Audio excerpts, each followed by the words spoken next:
ഈ രൂപതയെ നമ്മൾ മലബാറിൻ്റെ മാതൃരൂപത എന്ന് പറയുമ്പോൾ ഇപ്പോൾ ലത്തീൻ, സീറോ മലബാർ, സീറോ മലമ്പുഴ സഭകളിലായി 7 രൂപതകളായി വ്യാപിച്ചു കിടക്കുന്ന സഭാ സമൂഹങ്ങളുടെ വളർത്തമ്മയാണ് കോഴിക്കോട് രൂപത.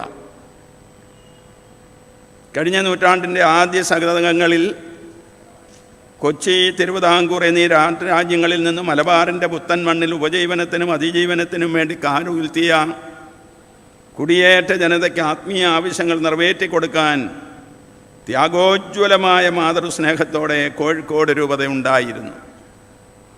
1926 തിരുവിതാംകൂറിൽ നിന്ന് മലബാറിലേക്ക് കുടിയേറ്റം ആരംഭിച്ചു എന്നാണ് നാം മനസ്സിലാക്കുന്നത്. 1939 വരെ മലബാറിലെ ഏതാണ്ട് 9 കേന്ദ്രങ്ങളിലായി 200ഓളം കുടുംബങ്ങൾ കുടിയേറി പാർത്തു. 1945-55 കാലഘട്ടത്തിലാണ് കൂടുതൽ ആളുകൾ മലബാറിൻ്റെ വിവിധ പ്രദേശങ്ങളിലെത്തുന്നത്. ദുരിതപൂർണമായ ജീവിതമായിരുന്നു അവരുടേതെന്ന് പറയേണ്ടതില്ലല്ലോ. പട്ടിണിയും പകർച്ചവ്യാധിയും കാട്ടുമൃഗങ്ങളും ഒരുപോലെ കുടിയേറ്റ ജനതയെ കടന്നാക്രമിച്ചപ്പോൾ അവരെ പിടിച്ചു നിർത്തിയത് കഠിനാധ്വാനം ചെയ്യാനുള്ള സന്നദ്ധതയും ദൈവപരിപാലനത്തിലുള്ള വിശ്വാസവും ആയിരുന്നു. കുടിയേറ്റ ജനതയുടെ ആത്മീയ പോഷണത്തിനായി കോഴിക്കോട് രൂപതയിലെ അഭിമന്യ പിതാക്കന്മാർ, പ്രത്യേകിച്ച് ആൾദോ മരിയ പത്രോണി തിരുമേനി ചെയ്ത സേവനം കരുതലിൻ്റെയും കാരുണ്യത്തിൻ്റേതുമായിരുന്നു.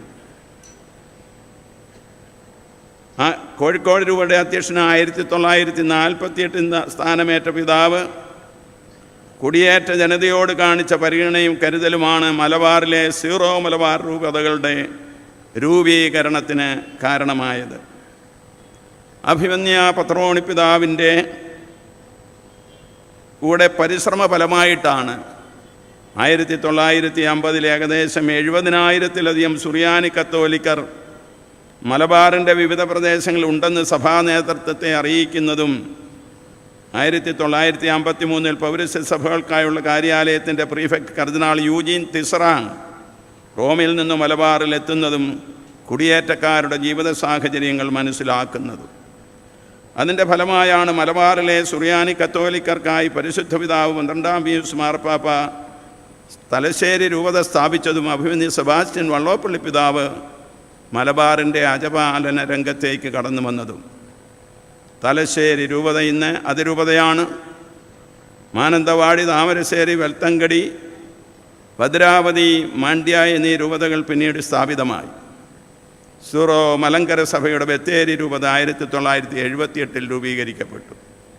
ലത്തീൻ സഭയുടെ തന്നെ കണ്ണൂർ രൂപത 1998 നിലവിൽ വന്നു. ഈ രൂപതകളെല്ലാം കോഴിക്കോട് എന്ന മാതൃരൂപതയുടെ മക്കളും കൊച്ചുമക്കളുമാണ്.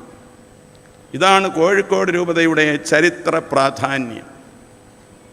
ഈ മലബാർ പ്രദേശത്തെ കത്തോലിക്ക സഭയുടെ പോറ്റമ്മയും വളർത്തമ്മയും ഒക്കെയാണ് കോഴിക്കോട് രൂപത.